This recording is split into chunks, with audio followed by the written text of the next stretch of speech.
जिसमें आपको बहुत सारे मिसकंसेप्शंस क्लियर करने वाला हूँ मैं। जो नीट का डिस्ट्रीब्यूशन होता है या पेपर जो बनाते हैं वो कैसे बनता है। अगर बहुत ही लेंथ वाइज देखो, अगर बहुत ही बड़ा चैप्टर, ठीक है, इसे कंप्लीट करने में आपको 4-5 दिन या एक हफ्ता लग जाएगा, तो चैप्टर को आप स्किप कर सकते हो इस टाइम पर। प्रोबेबिलिटी का गेम खेलूं मैं अगर इसके अंदर, तो ओवरऑल पर डे के हिसाब से निकालू तो टाइम बहुत ज्यादा लगेगा। तो रे ऑप्टिक एक चैप्टर है जो मैं एलिमिनेट कर देता हूँ। अगर मुझे अभी तक नहीं आता होगा तो बोलता हूँ 12th प्लस मैकेनिक्स, इससे आपके 140 नंबर फंसा सकते हैं आराम से। एक महीने में सब कुछ पढ़ रहे होते तो 2 साल नीट की तैयारी क्यों करते तुम लोग? प्रैक्टिकल बात है ना भैया। मच पार्टी मजा माँ। तो ये वीडियो एक बहुत ही इंपॉर्टेंट वीडियो है जिसमें आपके बहुत सारे मिसकंसेप्शंस क्लियर करने वाला हूँ मैं, और बहुत सारी इंपॉर्टेंट बात अपन करने वाले थे, अपन करते वीडियो में, ठीक है। तो सबसे पहले आपको समझना पड़ेगा जो नीट का डिस्ट्रीब्यूशन होता है या पेपर जो बनाते हैं वो कैसे बनता है। तो on an average her chapter को अराउंड 30 चैप्टर्स होते हैं फिजिक्स में। ऑन एन एवरेज 30 चैप्टर्स होते हैं। टोटल आपके पेपर में कितने क्वेश्चन आएंगे बेटा? 45 क्वेश्चन आएंगे। तो आप जब 45 को डिवाइड करोगे 30 से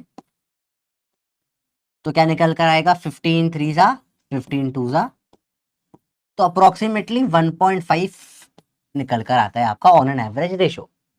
तो आप बोल सकते हो 1 से लेकर 2 क्वेश्चंस पर चैप्टर पूछे जाते हैं। अब किस चैप्टर से ज्यादा थे, किस चैप्टर से कम आते हैं, ये बहुत ही स्पेक्टिकल चीज होती है। ये एक्चुअली रैंडमाइज हो चुका है। से रोटेशनल मोशन को अपन बहुत इंपॉर्टेंट चैप्टर बोलते हैं।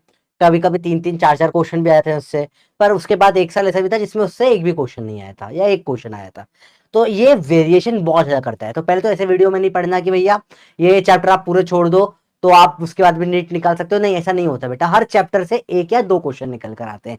तो सर ये वीडियो का इंपॉर्टेंस क्या भी समझ में आएगा तुमको बेटा, कि हर चैप्टर से कितने 1 या फिर 2 क्वेश्चन निकल कर आते हैं। ये एवरेज यही रहता है कोई भी चैप्टर का, ठीक है।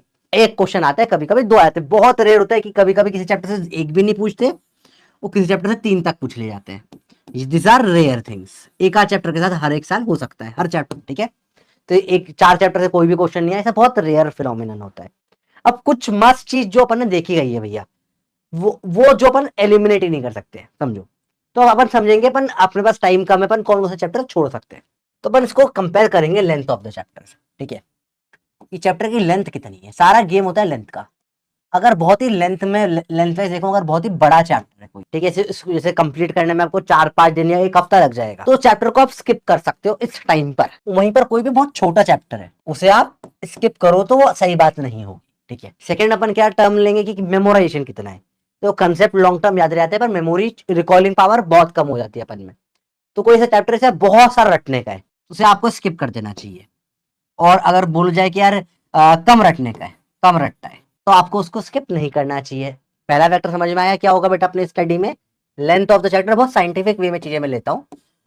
सेकेंड होता है रट्टा करने, और थर्ड फैक्टर होता है बेटा डिफिकल्टी लेवल। तो हाई लेवल है तो आप स्किप करना मच बेटर होता है, ठीक है।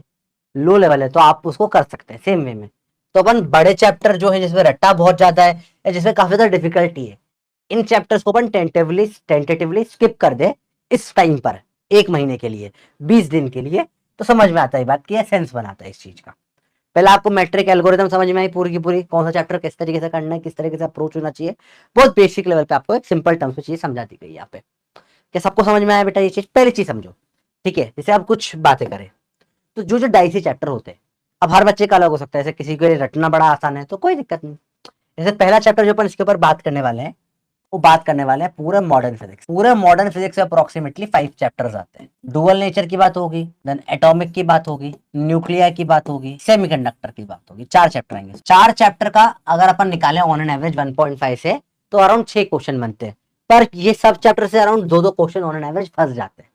तो ओवरऑल देखा गया कि मॉडर्न फिजिक्स जो 4 चैप्टर है, इनसे 10 क्वेश्चन फंसते ही फंसते हैं ऑन एन एवरेज। तो ये मान लो 40 या 30 से 40 नंबर तो इसी से आ जाएंगे ना आपके। सारे इसके चैप्टर जो होते हैं चारों के चारों, ये बहुत कम लेंथ के चैप्टर होते हैं। इनमें होती है लो लेंथ, लो डिफिकल्टी, डिफिकल्टी लेवल भी बहुत कम होता है इन चैप्टर का।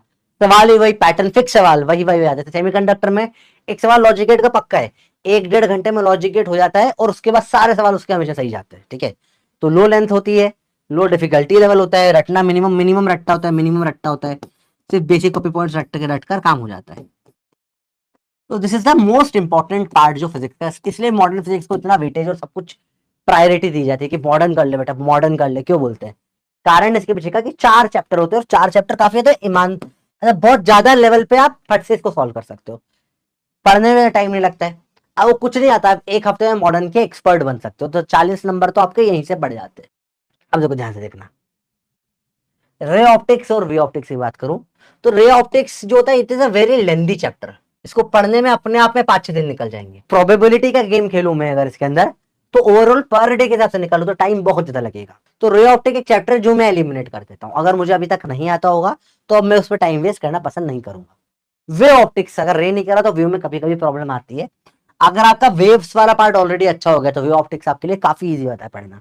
ठीक है, it is a very small chapter और ऑन एवरेज 2 क्वेश्चन फंस जाते हैं। This is a question that you can do. On an average 2 question wave से फंसते हैं, तो वेव ऑप्टिक्स उसके हिसाब से क्या हो जाता है, एक इंपॉर्टेंट चैप्टर बन जाता है। वहीं पे अगर बात करूं मैं ईएम वेव्स की, तो ये बहुत छोटा चैप्टर है। इसमें 0 से लेकर 2 आते हैं। बात है कभी कभी 0 भी क्वेश्चन आए इससे, ठीक है, छोटा है पर इसमें रटना बहुत है।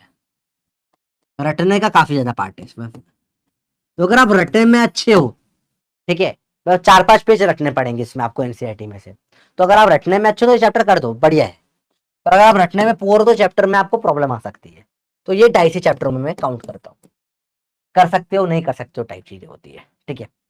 बचा हुआ आप इलेक्ट्रोडायनेमिक्स को बहुत अच्छे से करेंगे, इलेक्ट्रोस्टैट से लेकर एसी तक। ये पूरा पार्ट है जो आप नहीं छोड़ सकते। 12th के पोर्शन में सिर्फ आप चाहो तो रे ऑप्टिक्स को और हो तो ईएम वेव्स को अवॉइड कर सकते हो। बाकी चैप्टर अगर आप करते हो तो 80 नंबर तो इन सबसे मिलकर ही फंस जाता है। This is around again a very important part, ठीक है। 40 क्वेश्चन इधर से भी आते हैं उठकर, अराउंड 40 नंबर का इधर से भी आता है निकल कर, बल्कि 48 नंबर तक का भी फंस जाता है इसके अंदर अप टू। काफी बड़ा पार्ट बन जाता है। तो ओवरऑल 12th के पार्ट से अपन देखें 100 नंबर का पेपर आता है। 40 के आसपास तो उसे मॉडर्न ही फंसा देता है, जो सबसे छोटे छोटे चैप्टर्स होते हैं वो बहुत फास्ट रहता है। तो modern is the must to do, सबसे इंपॉर्टेंट पार्ट जो करना ही है। ठीक है जाए, रे ऑप्टिक्स एक इकलौता चैप्टर में 12th में मानता हूँ जिसको बिल्कुल नहीं करोगे, नहीं कराए तो, क्योंकि बहुत लेंदी है, तो इतना टाइम अपन दे नहीं सकते, है ना। इलेक्ट्रोस्टैट्स एसी का जो पूरा पार्ट होता है, जो पूरा इलेक्ट्रोडायनेमिक्स होता है ईएमएफ के अलावा, वो सब करना जरूरी होता है बेटा, क्योंकि इसमें काफी ज्यादा नंबर का पार्ट फंसता है। Going over to the 11th part, 11th में देखा जाए मैकेनिक्स अपने आप में पूरा 40 क्वेश्चन बना डालता, 40 नंबर का बना डालता, 40 क्वेश्चन, बार बार गलत बोल रहा हूँ। तो अगर आपने 12th और मैकेनिक्स कर लिया है तो अप्रोक्सीमेटली आपने 140 की तैयारी कर ली होती है। आप सोच रहे हो किस तरीके से मार्क्स डिस्ट्रीब्यूशन होता है। अब थर्मोडायनेमिक्स जो है इस टाइम पर, थर्मो वाला पार्ट जो है, जैसे केटीजी जो है, केटीजी बहुत ही छोटा सा चैप्टर है, तो ये करा जा सकता है, बहुत फट से खत्म हो जाता है चैप्टर। और पूरा जो थर्मोडायनेमिक्स यूनिट अगर आपने नहीं पढ़ रखी 3 क्वेश्चन फंसते हैं। पर क्या 3 क्वेश्चन के लिए पूरा एक हफ्ता पढ़ने का सेंस बनता है? नहीं बनता है। हाँ, अगर थर्मो आपने केमिस्ट्री में पढ़ा है तो फिजिक्स में फायदा क्या होता है, थर्मो का 2 जगह फंसता है, फिजिक्स में केमिस्ट्री में, तो डबल तरीके से आपका ये हो सकता है। एक बार पढ़ के डबल फायदा हो जाता है। बस वही चीज है, अगर आपने नहीं पढ़ रखा है, आपको बहुत डिफिकल्ट लग रहा है, तो यू कैन स्किप दिस, ठीक है। पर मैं पर्सनली अगेन मैं बोल रहा हूँ, कोई चैप्टर सबसे बढ़िया तो कुछ भी स्किप मत करो। पर अगेन प्रैक्टिकली पॉसिबल नहीं इस टाइम पे वो चीजें, है ना। 1 महीने में सब कुछ पढ़ रहे होते तो 2 साल नीट की तैयारी क्यों करते तुम लोग भी? प्रैक्टिकल बात है ना भैया। 2 साल क्यों बच्चे तैयारी करता है, ड्रॉप क्यों लेता है बच्चा? सर 1 महीने में तैयारी हो जाती है क्या? नहीं होती 1 महीने में तैयारी बेटा, है ना। अगर आपको, मैं फिर भी उनके लिए बता रहा हूँ कि जिनको टेंटेटिवली सोचना क्या कर पाए, तो मैं सबको एक ही सजेस्ट करता हूँ, 12th प्लस अगर मैकेनिक्स कर लिया, तुम्हारा फिजिक्स में सबसे अगर एक भी नंबर नहीं कटा इन पार्ट में, तुम फोड़ के आ जाओ। 140 नंबर बहुत होता है फिजिक्स में, इस अगर तुम इतना पढ़ के भी ला रहे हो, वो भी नहीं पढ़ पा रहे, 12th पूरा कर लो, 100 नंबर आ जाएंगे एटलीस्ट तुम्हारे। ठीक है, समझ लो, 12th ही पूरा नहीं कर पा रहे, आप ऑप्टिक्स वाला यूनिट छोड़ दो, ठीक है, तो भी आपके 80 नंबर ऊपर उठ के आ जाएंगे। ऐसे आप अचीव कर सकते हो, नंबर धीरे धीरे बढ़ा सकते हो, ठीक है। अब एसएचएम वेव्स अप्रोक्सीमेटली 5 के अराउंड क्वेश्चन, तो 20 एक नंबर का ये बन जाता है, ठीक है। थर्मोडायनेमिक्स एक थर्मल प्रॉपर्टी रह गया, थर्मल प्रॉपर्टी फिर अपने आप में बड़ा चैप्टर जाता है। केडी छोटा सा होता है पर इससे नंबर कभी कभी 0 क्वेश्चन भी आते हैं, पर चैप्टर ऐसा है कि 1 घंटे में पढ़ सकते हो। 1 घंटे का चैप्टर है तो फट से कर भी सकते हो, रटने का बहुत ज्यादा नहीं है, छोटी छोटी चीजें बस है हल्के हल्के की, ठीक है। तो आप ये 20 नंबर का आ गया, ये तीनों मिलाकर 20 नंबर के अराउंड आ जाता है। तो अब आप डिसाइड कर सकते हो क्या करना है, मैंने आपको ओवरऑल वेटेज का डिस्ट्रीब्यूशन भी दे दिया है। तो आप क्या कर सकते हो, बोलो यार सर एक काम करता हूँ, ये मैंने थोड़ा थोड़ा पढ़ा हुआ है, मैकेनिक्स पूरा छोड़ देता हूँ, बिल्कुल कर सकते हो। 12th कर लो, किट ये वाला पार्ट कर लो, तो भी 140 फंस जाएंगे। पूरा सर मैं पूरा 12th छोड़ दूं, नहीं, अगर मेरे को 11th अच्छे से आता है, पूरा 11th कर लिया तुमने और साथ में 12th का मॉडर्न कर लो, तो तुम्हारा बढ़िया 120 प्लस नंबर आ सकते हैं इजीली। तो ये तुमको अपने फिगर डिस्ट्रीब्यूशन यहाँ पे देखना पड़ेगा, कहां पर क्या क्या कर सकते हैं। तो डिफरेंट स्ट्रैटेजी इस टाइम पे कैसे बनती है, ठीक है। लेट से तुमने बिल्कुल जीरो पर हो, तुम्हें कुछ भी नहीं आता है, तो तुम छोड़ तैयारी अगले साल की करो भाई, फिर इस साल कोई मतलब नहीं करके, झूठ नहीं बोलो। थोड़ा होते हैं एवरेज लेवल पर है, परफेक्शन करना है, तो सबसे बेस्ट स्ट्रेटेजी जो होती है मैं बोलता हूँ 12th प्लस मैकेनिक्स। इससे आपके 140 नंबर फंसा सकते हो आप आराम से। सेकंड, अगर बोला सर मेरे को 12th भी पूरा नहीं कर, मैं मैकेनिक्स भी नहीं कर पाऊंगा, सिर्फ 12th कर पाऊंगा, सिर्फ 12th तुमने कर लिया तो तुम 100 नंबर फंसा लेते हो, ठीक है।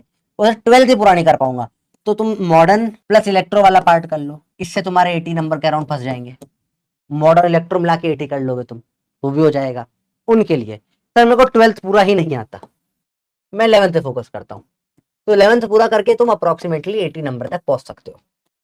बेटर पता है क्या रहेगा, 11th के साथ मॉडर्न कर लो, ज्यादा टाइम नहीं लगता, छोटा सा चैप्टर मॉडर्न कर लो, तो तुम 120 के अराउंड टच कर जाओगे, ठीक है। 11th प्लस मॉडर्न प्लस वे ऑप्टिक्स प्लस इलेक्ट्रोडायनेमिक्स के इलेक्ट्रो के कोई भी 3-4 चैप्टर तुमने उठा लिए, 2-3 जो छोटे छोटे वाले हो, जैसे मैग्नेटिज्म एंड मैटर छोटा सा चैप्टर हो जाता है, मैग्नेटिज्म अपने आप में छोटा चैप्टर है, एसीएमआई छोटे छोटे चैप्टर होते हैं, इस वजह से अगर आपने तुमने उठा लिए चैप्टर, करंट वाला चैप्टर सबसे इजी चैप्टरों में से होता है, कोई भी 4 चैप्टर उठा लो तुम, एनी 4, ठीक है, कि sir 11th plus modern plus कोई भी 4 चैप्टर अगर मैं इसमें से उठा के कर लूं तो भी तुम 140 अराउंड टच कर सकते हो। वे ऑप्टिक्स करना जो कि बहुत छोटा होता है, छोटे छोटे चैप्टर में इंक्लूड कर रहा हूँ। तो ये ओवरऑल एक मल्टीपल स्ट्रेटेजी हो सकती है, तुम्हारे क्या क्या नंबर तुम्हारे टारगेट के हिसाब से। तुम बताओ तुमने हमारे क्या स्ट्रेटेजी सोच रखी, कमेंट करके बताओ मुझे प्रैक्टिकली कि सर हमने सोच रखा है कि हम ये वाला पार्ट उठा के कर लेंगे। 12th स्ट्रॉन्ग है तो तुम ये फॉलो कर सकते हो, तुम्हारा 11th स्ट्रॉन्ग है तो तुम ये पैटर्न फॉलो कर सकते हो, दोनों में से कोई भी पैटर्न तुम फॉलो कर सकते हो, तुम 140 तक टच कर सकते हो। तुम्हें मैंने एक शॉर्ट तरीका बता दिया है, ठीक है, किस तरीके से पढ़ना है, क्या करना है, बहुत साइंटिफिक वे में पढ़ने बातें करी है अपन ने, ये नहीं बोला ये छोड़ दो इससे आ जाएगा, ये कर दो, ये सब नहीं करता मैं। प्रैक्टिकल बात है, टू द पॉइंट बात है, आपको समझ जाएगा, ये 15 मिनट में पूरा लाइफ टाइम का कंफ्यूजन क्लियर हो गया है। तो जो भी तुम्हें अगर ऐसा ज्ञान देते हुए मिला कि ये वाला चैप्टर से फायदा होगा, ये वाला चैप्टर से नुकसान होगा, ये कर लो, वो नीट में जाकर काम नहीं आता है बेटा, क्योंकि रैंडमाइज चीजें होती है। हाँ, पर वही बहुत लंबे से यूनिट बाय यूनिट देखे तो चीजें फिक्स हो जाती है। सेमी कंडक्टर से 3 क्वेश्चन आ जाए, हो सकता है डुअल नेचर से एक ही आए, पर ओवरऑल मिलाकर वो चैप्टर से 10 क्वेश्चन फंस जाते हैं ओवरऑल मॉडर्न के पूरे यूनिट बाय यूनिट तुम आप एलिमिनेट कर सकते हो चाहो तो। सिंपल स्ट्रेटेजी आपके लिए बच्चों, अच्छे से पढ़ो और सिलेक्ट हो जाओ, फिर मिठाई खिलाओ, ठीक है, चलो मिलते हैं, बाय बाय।